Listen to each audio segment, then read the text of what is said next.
La vie naturelle de l'âme est une vie fausse. Il nous faut souligner ici quelque chose de ce qui a été dit dans notre méditation précédente. Nous voyons en Cain un homme très religieux, un homme qui, dans sa propre ligne, est un homme très pieux, un homme qui reconnaît, regarde Dieu comme l'objet de son adoration. Tandis que Cain considérait le résultat de ses labeurs en ses fruits des champs et des arbres. Il choisit probablement les meilleurs. Il distingua les plus parfaits. Il prépara un sacrifice qui répondait à son idée la plus haute de ce qui peut être digne de Dieu. Nous lui ferons crédit de cela. Et je pense très vraisemblablement que c'est exactement ce qu'il fit. Il apporta ce qu'il avait pu trouver de meilleur et chercha à rendre de cette manière son culte à Dieu. Il cherchait la vie dans cette ligne-là. Mais nous le comprenons, son âme était obscurcie.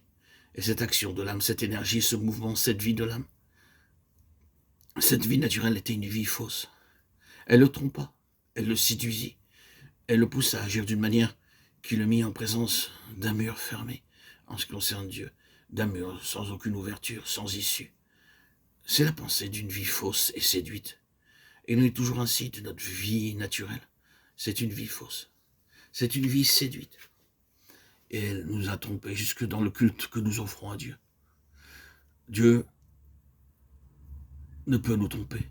Nous pouvons être pleins d'extase dans l'adoration, nous pouvons être fortement émus dans l'adoration. Il peut y avoir dans l'adoration quelque chose qui semble être une véritable agonie. Et j'ai vu cela.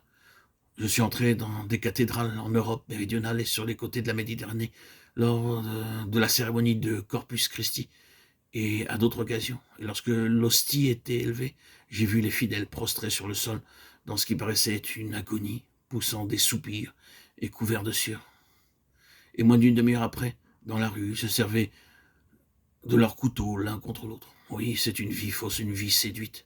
Ceci en est naturellement une expression extrême, mais nous pouvons voir les mêmes choses sous des formes plus modérées. La sincérité n'est pas nécessairement réalité, il nous faut discerner. Nous pouvons avoir de bons sentiments, c'est ce qu'avait Caïn, mais ensuite, il tua. Notre vie propre est une vie séduite, elle peut nous tromper jusque dans l'adoration. Elle nous amène à rien. Dans ce que nous appelons le service de Dieu, ce peut être encore notre propre ardeur, notre propre enthousiasme, notre propre énergie qui ont la place, et non pas cette énergie et cette vitalité de l'Esprit de Dieu, qui seuls peuvent servir Dieu. Je ne prétends pas cependant que lorsque le Saint-Esprit se saisit de nous, nous ne nous donnions pas entièrement aux choses que nous faisons. Seulement, nous ne serons plus nous-mêmes. La source est le centre de tout. Il est vrai que si le Saint-Esprit se saisit de nous, il se servira de nous entièrement. Le Seigneur demande de nous que tout ce que nos mains trouvent à faire, nous le fassions de tout notre cœur. Le Seigneur demande que nous le servions de toute notre force, de toute notre pensée, de tout notre cœur. Oui, mais le Saint-Esprit doit avoir la responsabilité de diriger, d'inspirer, de gouverner. Sinon, tout serait vain. Et nous serions trompés en essayant de servir le Seigneur par nos propres forces.